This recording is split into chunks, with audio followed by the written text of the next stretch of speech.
Histoire pourquoi la mère gémit. Il était une fois une petite princesse qui vivait dans un magnifique palais royal. Tout autour du palais se trouvait un magnifique jardin rempli de jolies fleurs, d'arbustes et d'arbres rares. La partie du jardin que la princesse aimait le plus était un coin qui descendait vers la mer.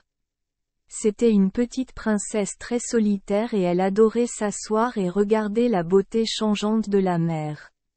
Le nom de la petite princesse était Dionysia et il lui semblait souvent que la mer disait, en se précipitant contre le rivage, Dionysia, Dionysia. Un jour, alors que la petite princesse était assise toute seule au bord de la mer, elle se dit, Oh! Je suis si seule.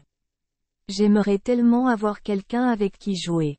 Quand je monte dans le char royal, je vois des petites filles qui ont d'autres petits garçons et filles avec qui jouer.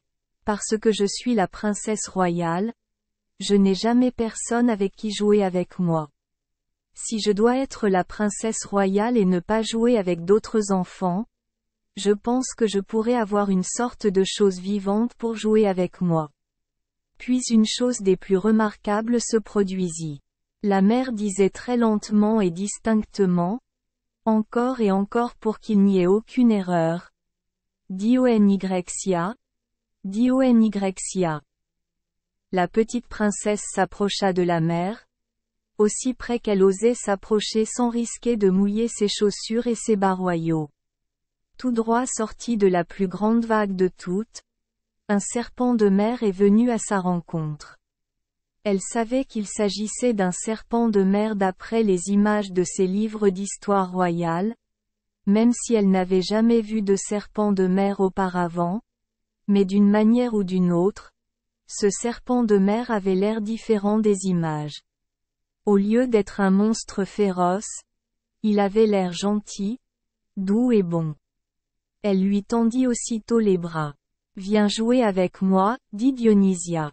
Je m'appelle Labysména et je suis venu jouer avec toi, répondit le serpent de mer. Après cela, la petite princesse était beaucoup plus heureuse. Le serpent de mer sortait de la mer pour jouer avec elle tous les jours lorsqu'elle était seule.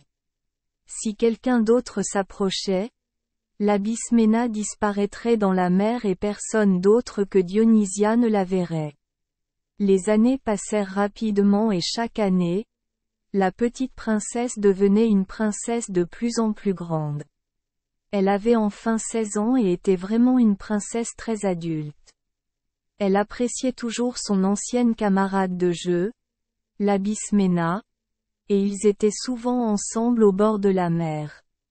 Un jour, alors qu'ils se promenaient ensemble au bord de la mer, le serpent de mer regarda Dionysia avec des yeux tristes et dit, « Moi aussi, j'ai vieilli toutes ces années, chère Dionysia. Maintenant, le moment est venu où nous ne pouvons plus jouer ensemble. Je ne sortirai plus jamais de la mer pour jouer avec toi, mais je ne t'oublierai jamais et je serai toujours ton ami. J'espère que tu n'auras jamais de problème, mais si jamais tu le dois, appelle-moi et je viendrai pour vous aider. » Puis le serpent de mer disparut dans la mer. À cette époque, la femme d'un roi voisin mourut et, alors qu'elle était couchée sur son lit de mort, elle offrit au roi un anneau orné de pierres précieuses. « Quand le moment viendra où vous voudrez vous remarier, dit-elle, je vous demande d'épouser une princesse au doigt de laquelle cette bague ne sera ni trop serrée ni trop lâche. » Au bout d'un moment, le roi commença à chercher une princesse qui pourrait être son épouse. Il visita de nombreux palais royaux et essaya la bague au doigt de nombreuses princesses royales. Pour certains, l'anneau était trop serré et pour d'autres, trop lâche. Il n'y avait pas de princesse dont le doigt s'ajustait parfaitement. Finalement, dans sa recherche, le roi arriva au palais royal où vivait la princesse Dionysia. La princesse rêvait elle-même d'un jeune et charmant prince qui viendrait un jour l'épouser, alors elle n'était pas du tout contente. Le roi était vieux et n'était plus beau, et quand il essaya la bague au doigt de Dionysia, elle espéra de tout son cœur qu'elle ne lui irait pas. Il s'adaptait parfaitement. La princesse Dionysia était presque morte de peur. Vais-je vraiment devoir l'épouser? Elle a demandé à son père royal. Son père lui raconta à quel point il était un roi très riche, doté d'un grand royaume et d'un merveilleux palais royal, bien plus merveilleux et grandiose que le palais que la princesse Dionysia avait toujours eu pour maison. Son père n'avait aucune patience envers elle car il n'en était pas content. Vous devriez vous considérer comme la princesse la plus chanceuse du monde, a-t-il déclaré. Dionysia passait ses jours et ses nuits à pleurer. Son père avait peur qu'elle maigrisse au point que la bague ne puisse plus s'adapter à son doigt. Il a donc hâté les préparatifs du mariage. Un jour, Dionysia se promenait au bord de la mer en pleurant comme si son cœur allait se briser. Tout à coup, elle cessa de pleurer. Comme j'ai été stupide, dit-elle. Mon ancienne camarade de jeu Labysména m'a dit que si jamais j'avais des ennuis, elle reviendrait et m'aiderait. Avec tous mes pleurs idiots, je l'avais oublié. Dionysia s'approcha de la mer et appela doucement, Labysména, Labysména. De la mer est sorti le serpent de mer exactement comme il venait autrefois. La princesse raconta au serpent de mer les terribles ennuis qui menaçaient de gâcher sa vie. Ne crains rien, dit Labysména. Dis à ton père que tu épouseras le roi quand le roi te présentera une robe couleur des champs et de toutes leurs fleurs et que tu ne l'épouseras que lorsqu'il te la donnera. Puis le serpent de mer disparut de nouveau dans la mer. Dionysia a fait dire par l'intermédiaire de son père à son royal prétendant qu'elle ne l'épouserait que lorsqu'il lui procurerait une robe de la couleur des champs et de toutes leurs fleurs. Le roi était très amoureux de Dionysia, c'est pourquoi il était secrètement rempli de joie à cette demande. Il cherchait partout une robe couleur des champs et de toutes leurs fleurs. C'était une chose très difficile à trouver, mais il finit par s'en procurer une. Il l'envoya aussitôt à Dionysia. Lorsque Dionysia vit que le roi avait réellement trouvé la robe pour elle, elle fut remplie de chagrin. Elle pensait qu'il n'y avait pas d'échappatoire et qu'elle devrait finalement épouser le roi. Dès qu'elle put s'éloigner du palais sans se faire remarquer, elle courut vers la mer et appela de nouveau, Labysména, Labysména. Le serpent de mer sortit aussitôt de la mer. Ne crains rien, dit-elle à Dionysia. Retourne et dis que tu n'épouseras pas le roi tant qu'il ne t'aura pas donné une robe couleur de la mer et de tous ses poissons. Lorsque le roi entendit cette nouvelle demande de Dionysia, il fut plutôt découragé. Cependant il chercha la robe et, finalement, après avoir dépensé une grosse somme d'argent, il se procura une telle robe. Lorsque Dionysia vit qu'on lui avait trouvé une robe couleur de la mer et de tous ses poissons, elle alla de nouveau demander conseil à son ancienne camarade de jeu. N'aie pas peur, lui dit encore Labysména. Cette fois, tu dois demander au roi de te procurer une robe de la couleur du ciel et de toutes ses étoiles. Tu peux aussi lui dire que c'est le dernier cadeau que tu lui demanderas de te faire.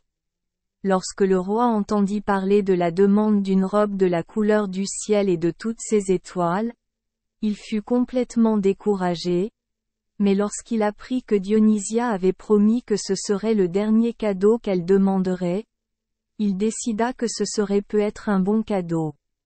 Investissement après tout. Il entreprit de se procurer la robe avec toute la célérité possible. Il en trouva enfin un. Quand Dionysia vit la robe couleur du ciel et de toutes ses étoiles, elle pensa que cette fois, il n'y avait pas d'échappatoire à son mariage avec le roi. Elle appela le serpent de mer avec un cœur anxieux car elle avait peur que maintenant même Labysména ne puisse plus rien faire pour l'aider. Labysména sortit de la mer en réponse à son appel. Rentre chez toi au palais et prends ta robe de la couleur des champs et de toutes ses fleurs, dit le serpent de mer, et ta robe de la couleur de la mer et de tous ses poissons, et ta robe de la couleur du ciel et de tout ses étoiles. Alors retournez vite ici vers la mer car je vous ai préparé une surprise. Pendant que le roi procurait des robes merveilleuses à Dionysia, le serpent de mer lui construisait un navire. Lorsque Dionysia revint du palais royal avec ses jolies robes soigneusement emballées dans une boîte, un étrange petit bateau l'attendait. Ce bateau ne ressemblait à aucun autre bateau qu'elle ait jamais vu et elle avait presque peur de monter à bord lorsque l'Abysména lui a demandé de l'essayer. « Ce petit navire que j'ai construit pour toi, dit l'Abysména, t'emmènera très loin sur la mer jusqu'au royaume d'un prince qui est le prince le plus charmant du monde. Quand tu le verras, tu auras envie de te marier. Lui au-dessus de tous les autres. Ô l'Abysména! Comment puis-je te remercier pour tout ce que tu as fait pour moi? S'écria Dionysia. Vous pouvez faire pour moi la plus grande chose du monde, dit l'Abysména. Bien que je ne vous l'ai jamais dit et que je ne crois pas que vous l'ayez jamais soupçonné, je suis en réalité une princesse enchantée. Je devrais rester sous la forme d'un serpent de mer jusqu'à ce que la jeune fille la plus heureuse du monde, à l'heure de son plus grand bonheur, appelle mon nom 3 fois. Tu seras la fille la plus heureuse du monde le jour de ton mariage, et si tu te souviens de m'appeler 3 fois, tu briseras mon enchantement et je le ferai une fois. Soyez plutôt une charmante princesse au lieu d'un serpent de mer. Dionysia a promis à son amie qu'elle n'oublierait pas de le faire. Le serpent de mer lui a demandé de promettre 3 fois pour s'en assurer. Après que Dionysia eut promis 3 fois et embrassa à nouveau son ancienne camarade de jeu et la remercia pour tout ce qu'elle avait fait, elle s'éloigna sur le petit bateau. Le serpent de mer disparut dans la mer. Dionysia a navigué et navigué sur le petit bateau et finalement celui-ci l'a emmené vers une belle île. Elle pensait avoir atteint sa destination, alors elle descendit du bateau sans oublier d'emporter sa boîte de robes avec elle. Dès qu'elle fut hors du bateau, il s'éloigna. Maintenant, que dois-je faire? Dit Dionysia. Le navire est parti et m'a abandonné et comment vais-je gagner ma vie? Je n'ai jamais rien fait d'utile de toute ma vie. Dionysia devait sûrement faire quelque chose pour gagner sa vie immédiatement. Alors elle partit immédiatement voir ce qu'elle pouvait trouver à faire. Elle allait de maison en maison pour demander de la nourriture et du travail. Elle arriva enfin au palais royal. Ici, au palais royal, ils lui dirent qu'ils avaient grand besoin d'une servante pour s'occuper des poules. Dionysia pensait que c'était quelque chose qu'elle pouvait faire, alors elle accepta immédiatement le poste.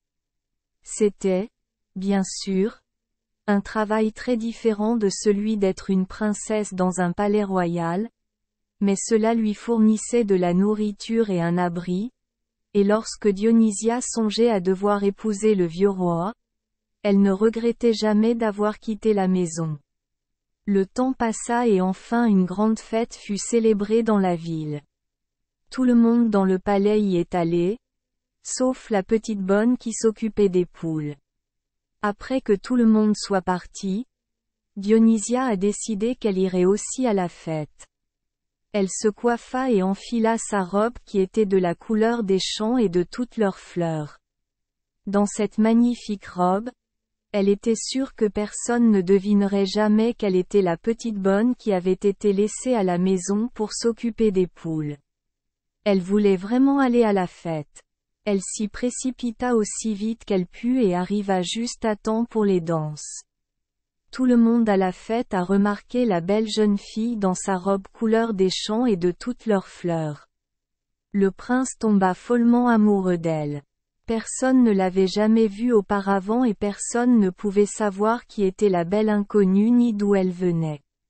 Avant la fin de la fête, Dionysia s'éloigna et, Lorsque le reste de la maison royale rentra chez lui, la petite servante s'occupait des poules telles qu'elle l'avait laissées.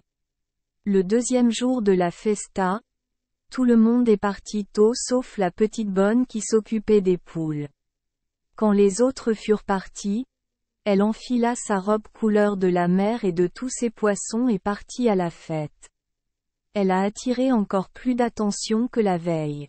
Une fois la fête terminée et la maison royale revenue au palais royal, le prince dit à sa mère, « Ne penses-tu pas que la belle étrangère à la fête ressemble à la petite servante qui s'occupe de nos poules ?»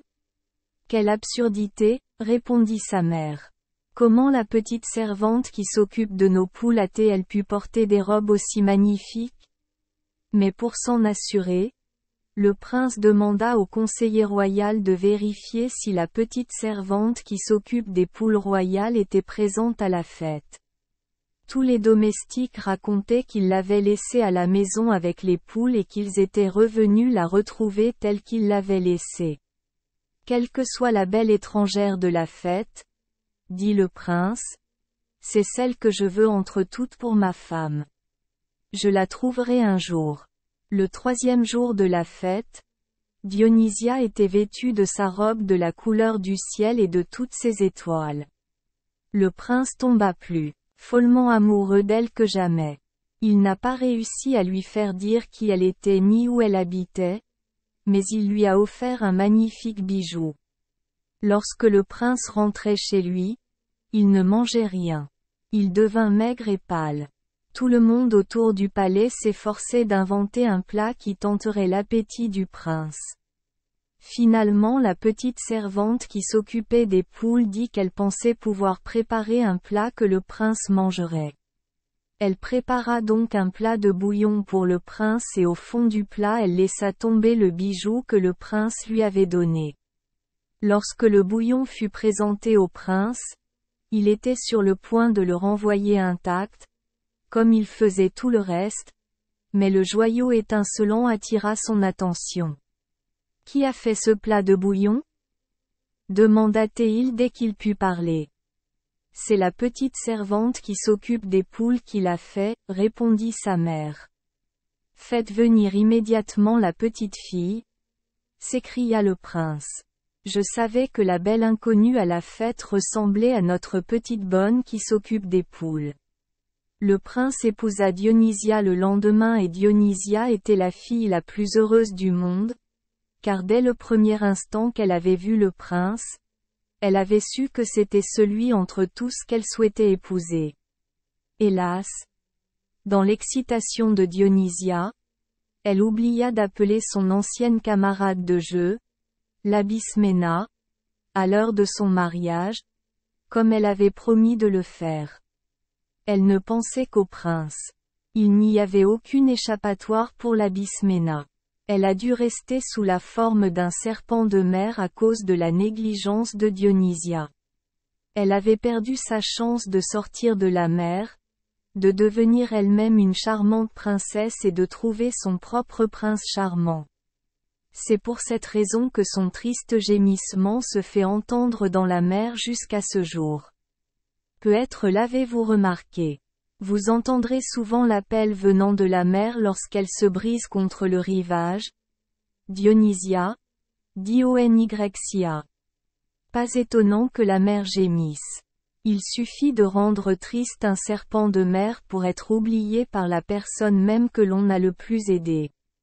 Merci les enfants des Esperluette Croisillon 39. Avoir écouté des contes de fées au jour Esperluette Croisillon 39. 8. Espérons que les histoires apporteront aux enfants des moments heureux et significatifs.